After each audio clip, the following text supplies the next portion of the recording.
In company with cultures of many different times and places, we name these things as sacred: air, fire, water, earth.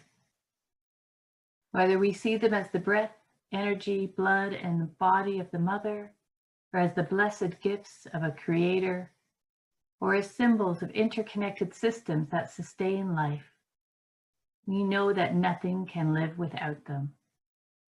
To call these things sacred is to say that they have a value beyond usefulness for human ends. Those words might be familiar to some of you. They are the opening words of the Declaration of the Four Sacred Things, which was written by neo-pagan author and activist Starhawk. Since reading these in my 20s, these words have guided me to try and live lightly with care and conscience. It's one of the threads that brought me to Unitarian Universalist ministry. The sacred has value beyond utility, and I really like this definition of the sacred. It isn't about being divine or special or transcendently beyond ordinary life. Simply sacred because it has value beyond use. It is life being alive. And for me, this makes listening to a bright red cardinal sing in a birch tree, as I did yesterday, sacred. It's no practical use to me to hear a bird sing, and it's not a source of a grand insight or epiphany. It's just lovely to be part of a world that has red singing birds. And it's sacred because the bird is alive and I'm alive, and here we are together just for a moment. Life just being life in all of its glory. The Declaration of Four Sacred Things goes on to say, only justice can assure balance. Only ecological balance can sustain freedom. Only in freedom can that fifth sacred thing that we call spirit flourish in its full diversity. The fifth sacred thing is spirit. Spirit, that intangible wholeness entangled with body, mind, and emotions.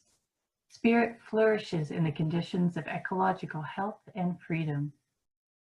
Within healthy ecosystems, everyone, people and cardinals and foxes and salmon and violets and birch trees, are free to live their lives. You all know the seventh principle. I quote it endlessly, but it is both scientifically accurate and a spiritual truth. We are part of the interdependent web of life on Earth. We are intimately connected to all that lives, and all that lives is sacred. Not sacred in the sense of being super special, to be held up as perfect and ideal and untouched, but sacred, having intrinsic value beyond its usefulness to us. And I think we know this truth when we stop and pay attention. As the poet Mary Oliver says, my work is loving the world, which is mostly standing still and learning to be astonished. Loving the world, standing still, and being astonished is vital spiritual work. We may not always be able to save that which we love, but we won't even try to save what we don't know, don't love, don't value. The earth is sacred. If life has value beyond utility, we need to live differently.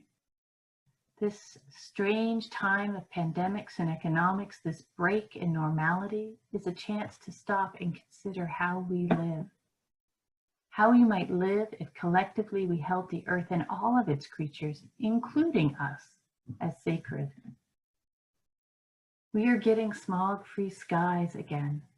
Airplane noise is rare rather than constant. You can drive without gridlock or not commute at all. We are learning what is essential.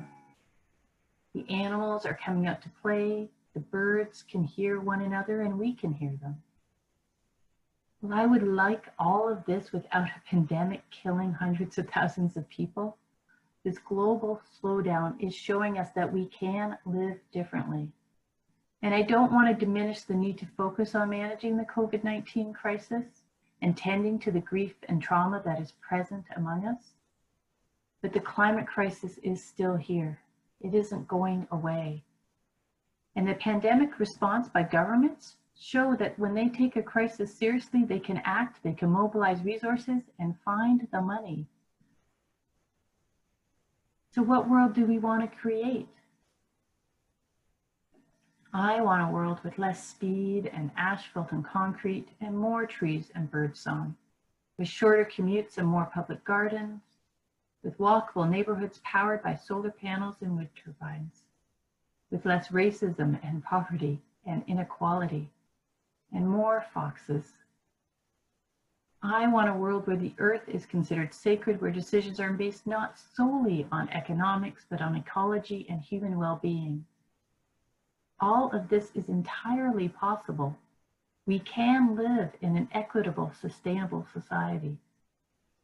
But we have to choose it, we have to work towards it, we have to set our intentions towards this future, a truly new normal.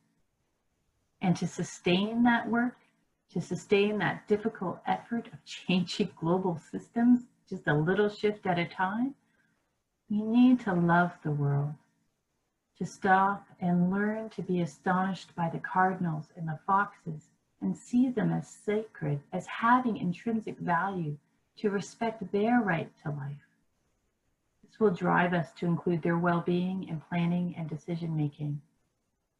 After all, when you love someone, you care for them, you help them, you treat them well.